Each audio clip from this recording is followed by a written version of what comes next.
Muy buenas, es un gusto saludarles. Muchísimas gracias por unirse a este webinar. Hoy tenemos el gusto de tener al doctor Daniel Odio con nosotros. Siempre es uno de nuestros invitados casi que mensuales, ¿verdad? Y le agradecemos mucho, de verdad, siempre agarrar este ratito para compartir su conocimiento. Yo no les voy a quitar mucho tiempo y de una vez les presento el tema. Vamos a hablar, ¿verdad? En este mes, bueno, hoy ya empezamos marzo, pero el mes pasado, en febrero, estábamos, ¿verdad? Con todo esto de la detección y la prevención del cáncer. Entonces ya para terminar ese mes estamos acá. Vamos a hablar de la detección precoz, así que ya de una vez le doy el paso al doctor. Muchísimas gracias. Gracias, gracias por la invitación. Siempre es un placer compartir con la gente y ojalá que la charla sea de provecho. Nada más, perdón un segundo porque se me cerró la ventana. Un segundo, perdón, que ya no veo dónde estoy. Nosotros sí seguimos viendo la presentación, cualquier cosita. Listo, aquí Ajá, me salió. ahí Ok. está. La Listo. idea de hoy era hablar un poquito, obviamente cáncer es un tema difícil. Y obviamente, cuando tenemos un familiar que ha tenido cáncer, pues obviamente lo primero que se nos viene a la mente es cómo va a estar mi familiar, cuál va a ser el proceso, ¿verdad? Pero luego obviamente vienen las preguntas de, ok, ¿y esto cómo me afecta a mí? ¿Verdad? Y en cáncer, pues siempre hablamos que un diagnóstico temprano, agarrar las cosas a tiempo, pueden hacer la diferencia. Y eso es precisamente pues lo que vamos a hablar hoy, ¿verdad? ¿Qué tengo que hacer cuando tengo un familiar con cáncer? Bueno, obviamente hay que consultar, ¿verdad? Con su médico de cabecera, con su médico de confianza, para poder recibir una asesoría personalizada. Hoy vamos a hablar cuestiones un poco generales, ¿verdad? Vamos a tocar algunos puntos importantes, pero en este caso, la atención individualizada es lo más recomendable porque cada caso es diferente, cada tipo de cáncer es diferente como vamos a mencionar, por lo que cada paciente va a tener necesidades diferentes. Entonces, primero obviamente vamos a hablar o vamos a pensar en las necesidades de la persona con cáncer, de los familiares, y lo que más vamos a hablar hoy es de prevención y de prevención a largo plazo. ¿Ok? Entonces, el cáncer es como un término muy amplio, como una sombrilla que incluye a muchísimas enfermedades. Y estas enfermedades tienen algunas similaridades, pero también tienen cosas muy diferentes. Básicamente, un cáncer es una enfermedad que le llamamos cuando las células de nuestro organismo comienzan a multiplicarse a lo loco y luego de multiplicarse y de crecer a lo loco, se van hacia otras partes del cuerpo.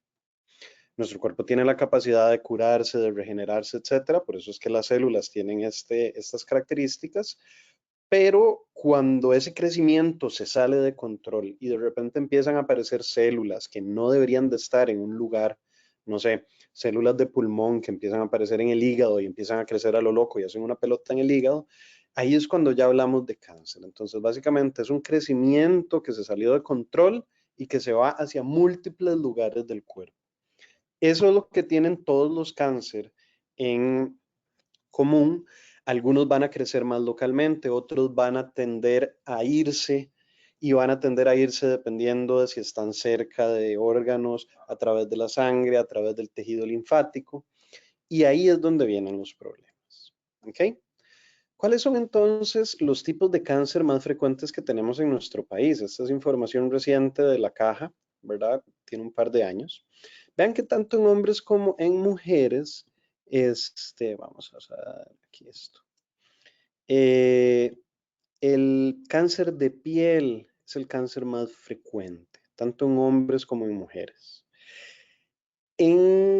Luego, en caso de hombres, nos sigue el cáncer de próstata y en el caso de mujeres seguimos con el cáncer de mama.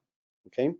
Luego tenemos cáncer de cervix y muy seguidito los cánceres del tracto gastrointestinal, colon, recto y luego estómago y finalmente pulmón. En el caso de hombres no tenemos ni cervix ni mama, entonces vamos a tener en primer lugar, bueno, dentro del tracto gastrointestinal, cánceres de estómago, colon recto y luego también pulmón. Es importante saber que el cáncer es la segunda causa de muerte más frecuente en nuestro país después de las enfermedades cardiovasculares. Y se dice que a lo largo de la vida, 1 de cada 2 hombres va a tener algún diagnóstico de cáncer y 1 de cada 3 mujeres va a tener un diagnóstico de cáncer. Entonces vean que es algo con lo que si no nos vamos a enfrentar nosotros personalmente, probablemente alguno de nuestros familiares, seres queridos o conocidos va a enfrentarse a estas enfermedades. Es importante que cuando hablamos de esta incidencia tan grande, porque vean que uno dice, bueno, el 50% de los hombres y el 33% de las mujeres van a tener cáncer, pues muchos de estos cánceres van a ser cánceres de piel, ¿ok? Y por ejemplo, dentro de todo el tipo de los subtipos de cánceres de piel que hay, el más común es un cáncer que se llama vasocelular, que es un cáncer que es una lesión que aparece en la piel y con solo quitarla, ya el paciente en la mayoría de las ocasiones va a estar bien, ¿ok? Entonces, obviamente, si elimináramos el cáncer de piel de esta estadística, este número de 1 de cada 2 hombres o 1 de cada 3 mujeres va a ser muchísimo menor. Pero estamos hablando de cáncer y tenemos que considerar el cáncer de piel. ¿Ok? Este gráfico que tenemos acá arriba a la derecha, es el riesgo de cáncer. En azul tenemos hombres y en rosado tenemos a las mujeres. Y vean cómo conforme los pacientes van teniendo más edad, aumenta la incidencia de cáncer. ¿Ok? Tanto para hombres como para mujeres, pero un poco más para los hombres. ¿Ok? Un segundito. Vamos a ver. Entonces, la prevención es lo más importante en este tipo de cáncer, perdón, cáncer en general.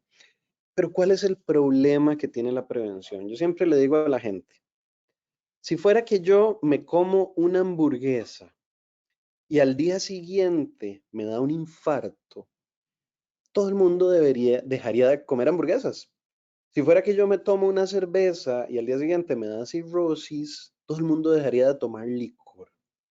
El problema es que el daño que producen estilos de vida no saludables es un daño que es muy lerdo. Es un daño que ocurre 10, 20, 30, 40, 50 años después y es por múltiples daños. Como decían nuestros abuelos, tanto va al agua al cántaro que lo revienta. ¿Ok? Y entonces es muy difícil para nosotros los seres humanos poder ver la magnitud o el impacto que tienen las pequeñas decisiones del día a día en nuestra salud. Es muy difícil, si yo con costo sé qué voy a hacer la próxima semana, es muy difícil para mí saber qué voy a hacer cuando tenga 70, 80, 90 años, ¿verdad?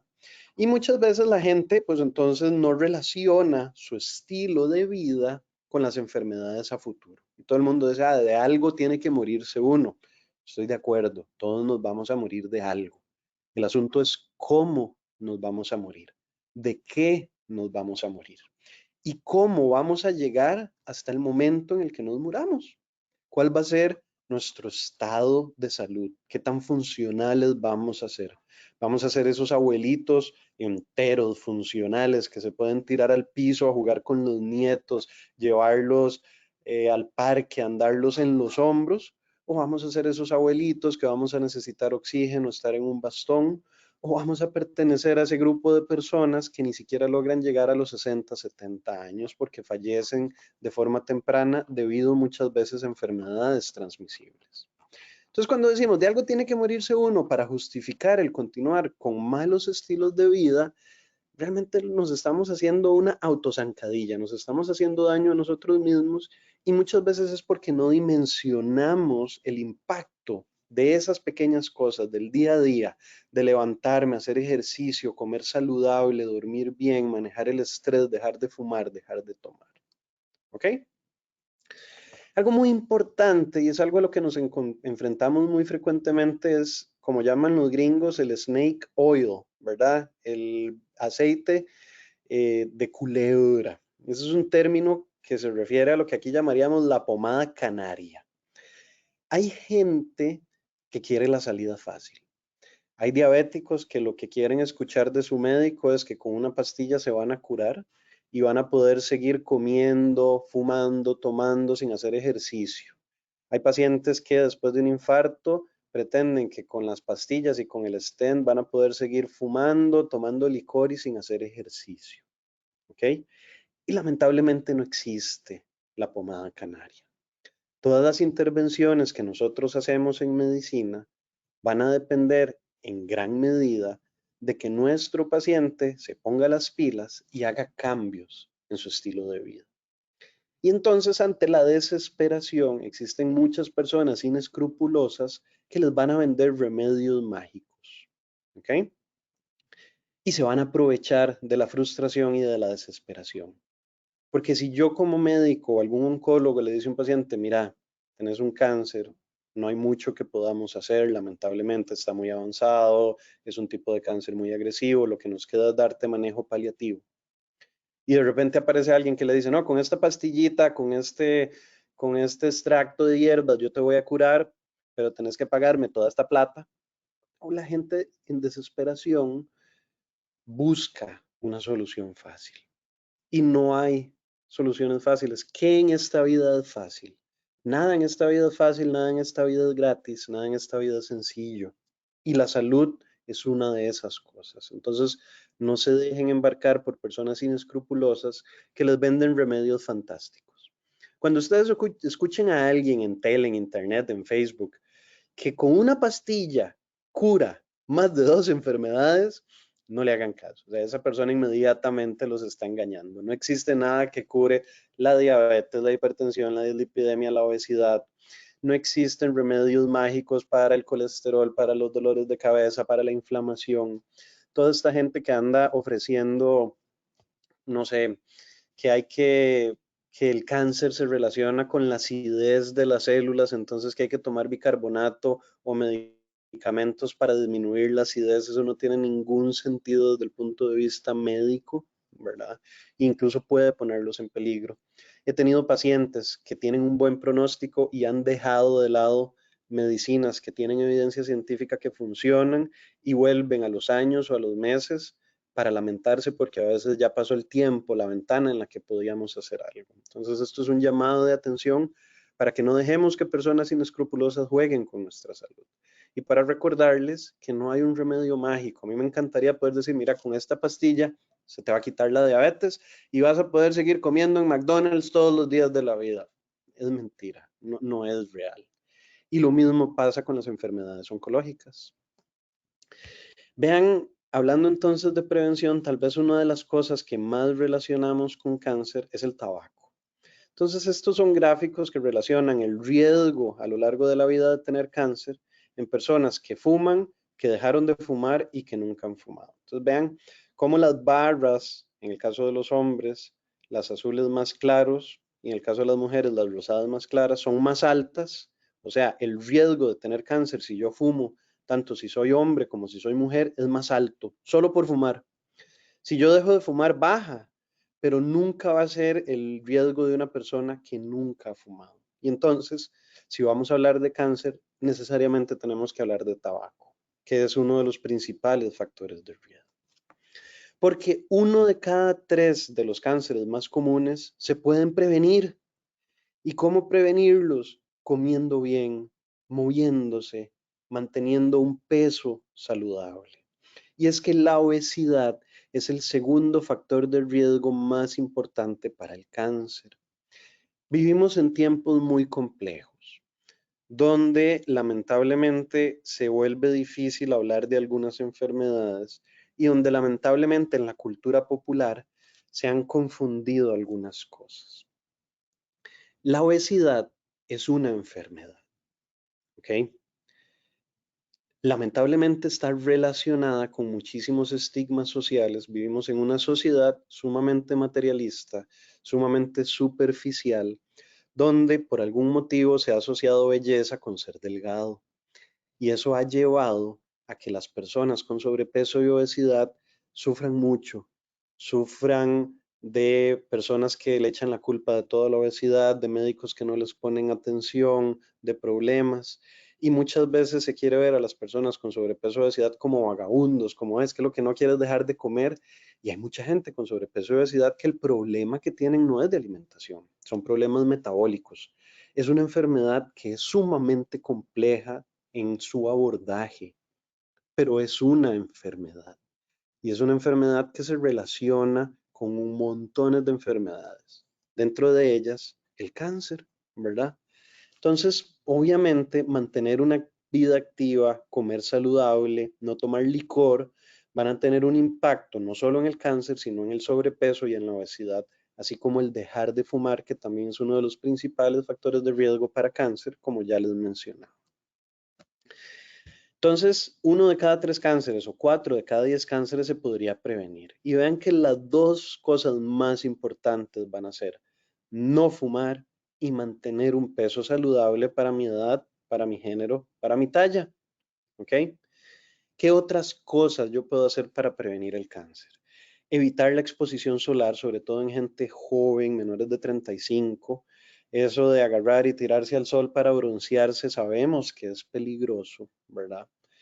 Evitar algunas sustancias, exposición sobre todo al asbesto, infecciones como el Helicobacter pylori, que en Costa Rica es muy frecuente, ya hablamos que hay mucho cáncer de estómago y esta es una bacteria que infecta el estómago y que se relaciona con el cáncer de estómago, y el virus del papiloma humano, para el cual ya tenemos una vacuna. Entonces, si vamos a hablar de prevención de cáncer de cervix en mujeres, ahorita más adelante vamos a hablar un poco de la vacuna que se pone en este país.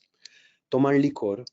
La dieta alta en fibra se relaciona con disminución en la incidencia de cáncer colorectal, que también es un cáncer importante en nuestro país y no solo se relaciona con cáncer, sino que se relaciona con muchas otras enfermedades, las dietas bajas en fibra, como colon irritable, que yo creo que todos tenemos o conocemos a alguien con colon irritable.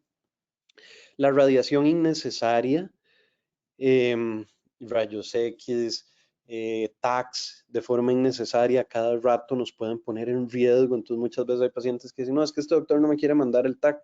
No, es que el tag te expone a muchísima radiación, entonces solo lo mandamos si realmente es necesario. Existen estudios que han demostrado que la carne roja procesada se relaciona con cáncer.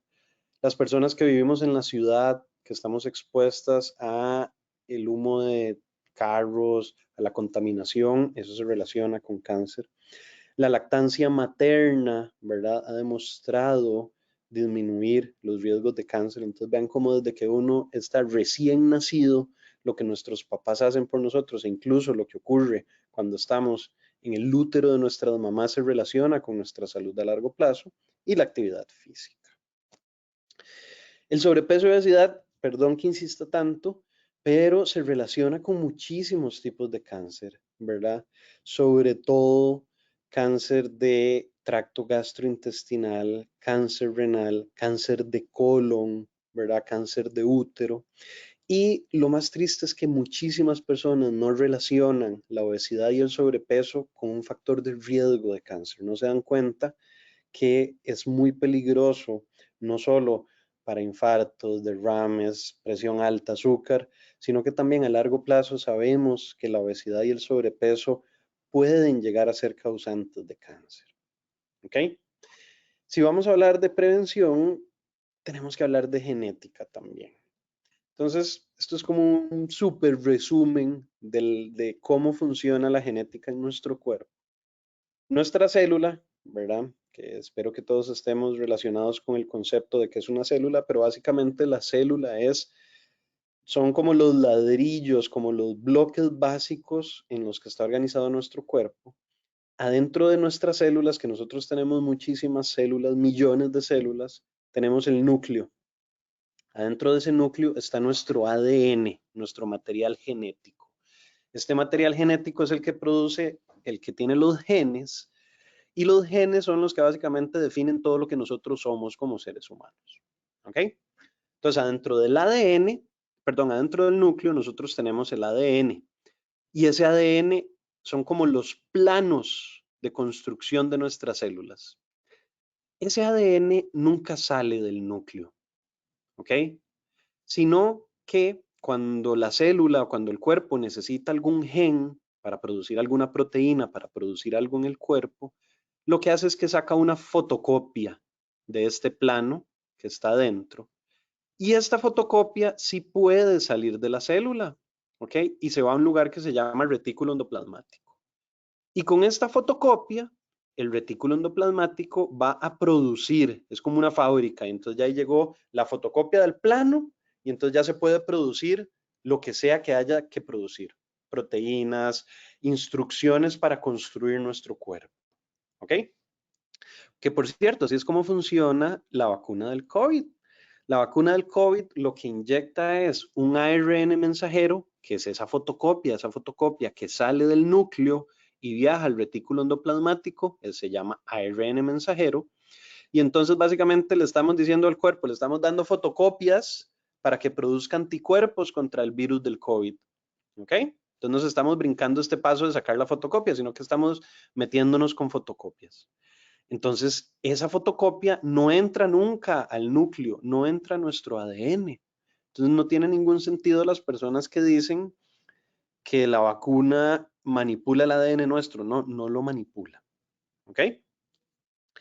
¿Qué hace entonces el cuerpo con esto? Bueno, ahí es donde uno se pregunta, ok, cuando yo tengo una enfermedad, ¿es porque tengo genética o es ambiente? ¿Verdad? Yo me imagino que alguna vez han escuchado hablar de esto. Si es por mis genes o es por el ambiente. Y es una gran discusión que existe, no solo en la calle, sino dentro de la misma ciencia. Entonces vean este ejemplo, ¿ok? Imaginémonos que esta primera persona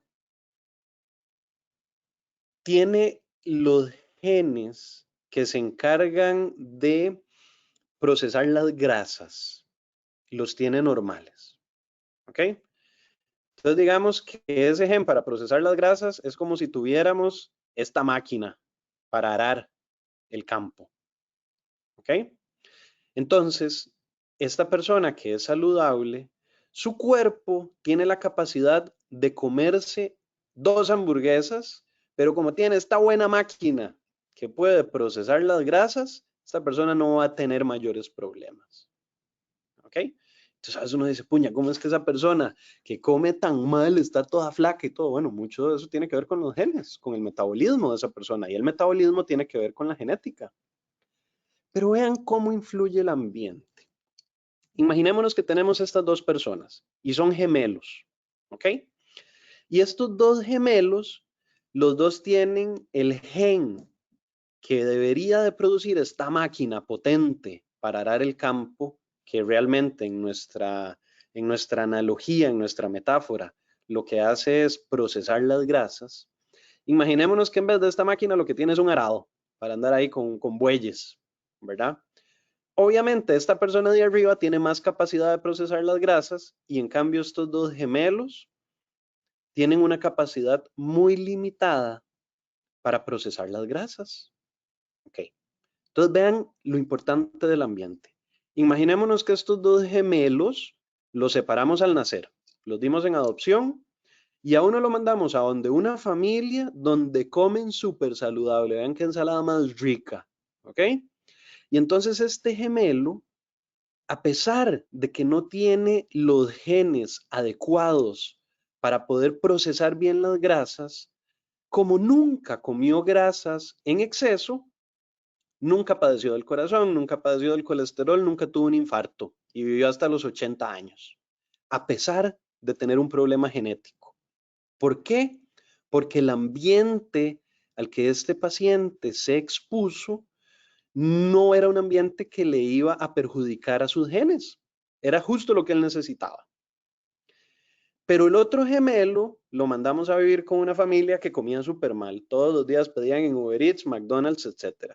Entonces este paciente, a diferencia del primero, come muy mal, pero no tiene la maquinaria para procesar esa comida.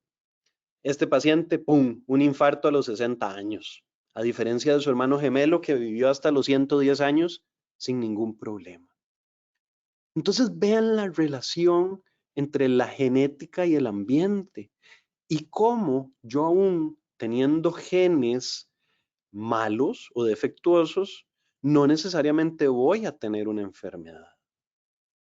Y vean cómo a veces, incluso este paciente aquí arriba, digamos que tiene esta máquina, pero digamos que el paciente come tan mal que ni siquiera teniendo esta máquina va a darle abasto y pum, infartado a los 65 años también. Entonces a veces, aunque tengamos el mejor material genético, si yo me expongo a un ambiente muy malo, voy a presentar enfermedades.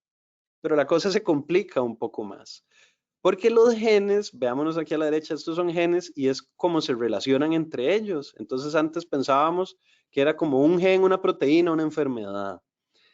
Y nos hemos ido dando cuenta que la cosa es mucho más completa y que los genes además se relacionan entre ellos. Entonces yo tengo el gen que se encarga de producir la proteína que procesa las grasas. Pero además tengo otro gen que activa ese gen y tengo otro gen que inactiva el gen que activa. Entonces los genes se relacionan entre ellos y se va viendo más bien como este gráfico de la izquierda donde todo está relacionado entre sí. Y en la actualidad se ve algo como así.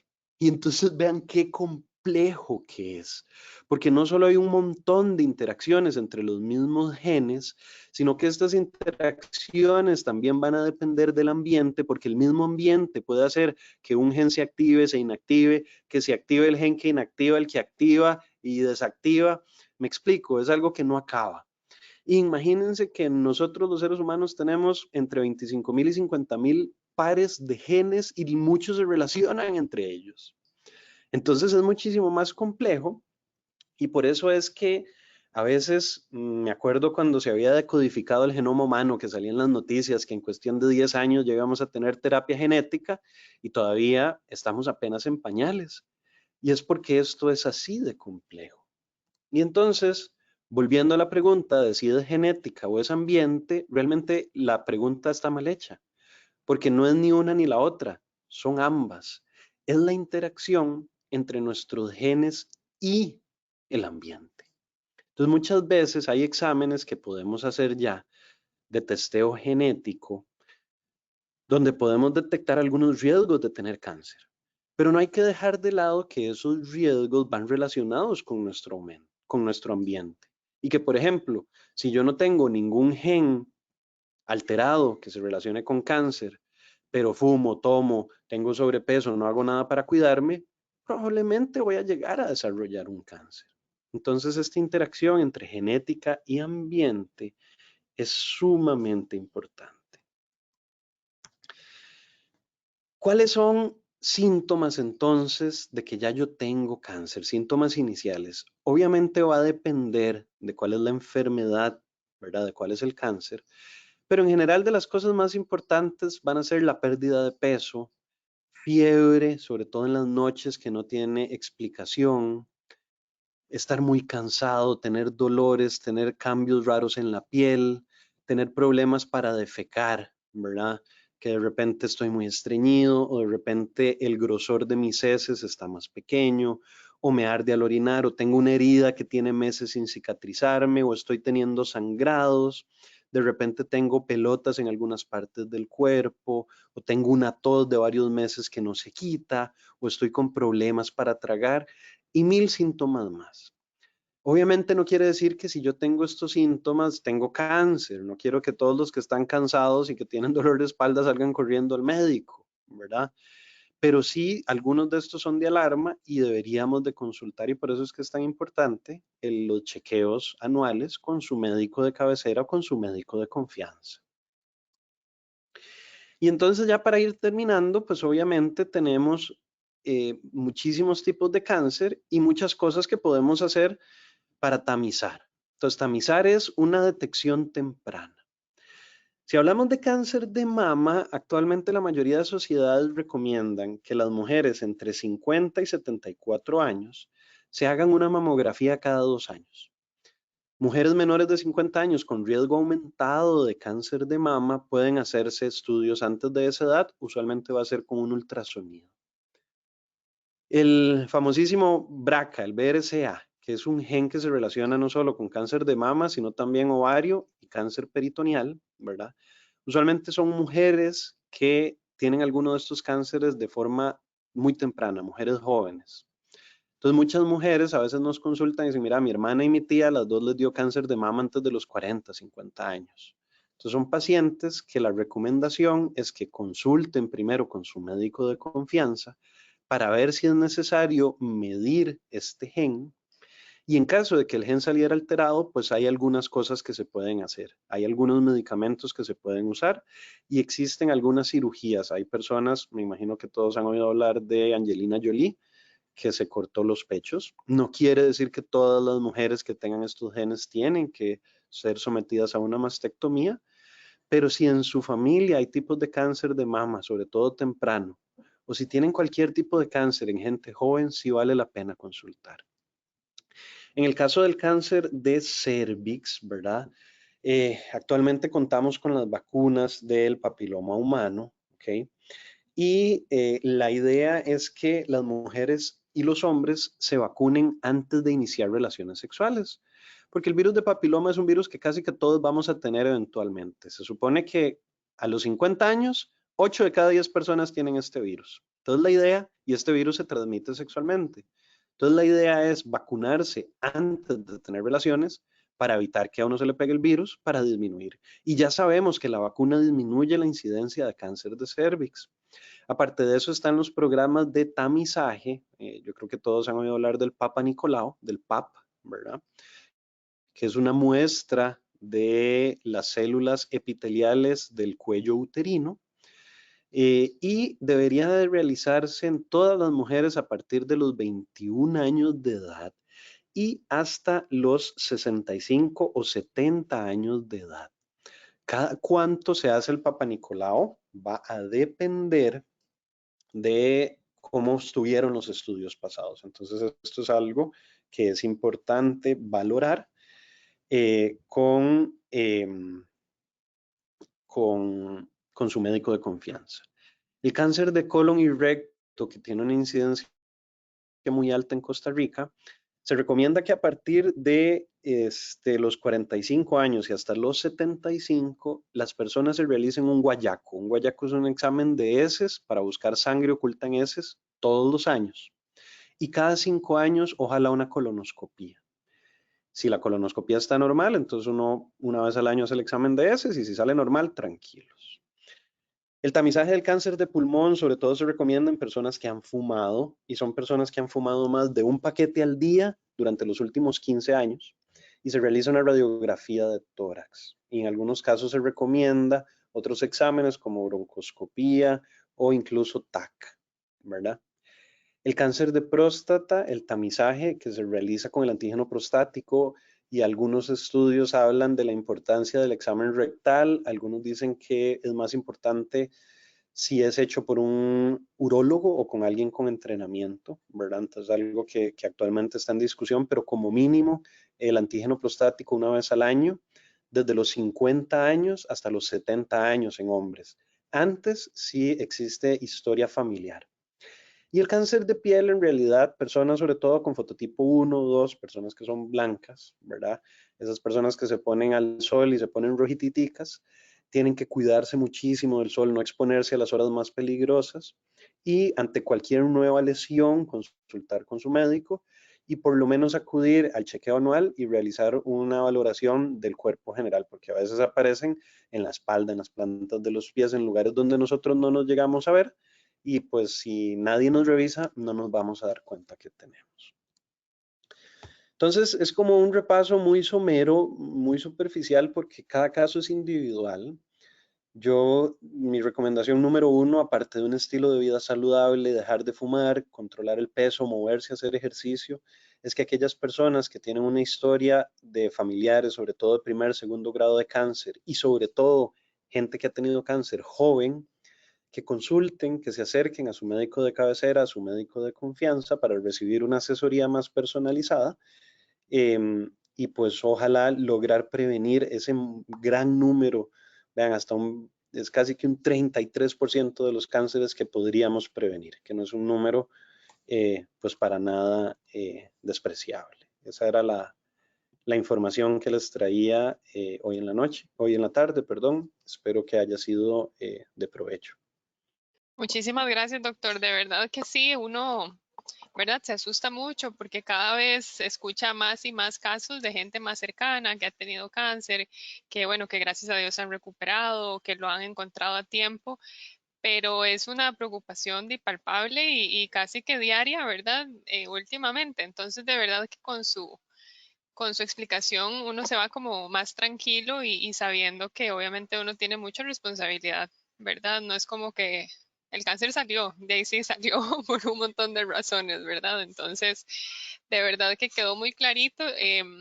Si gusta, puede regalarnos su número de contacto por si alguna persona está interesada en venir a una cita con usted.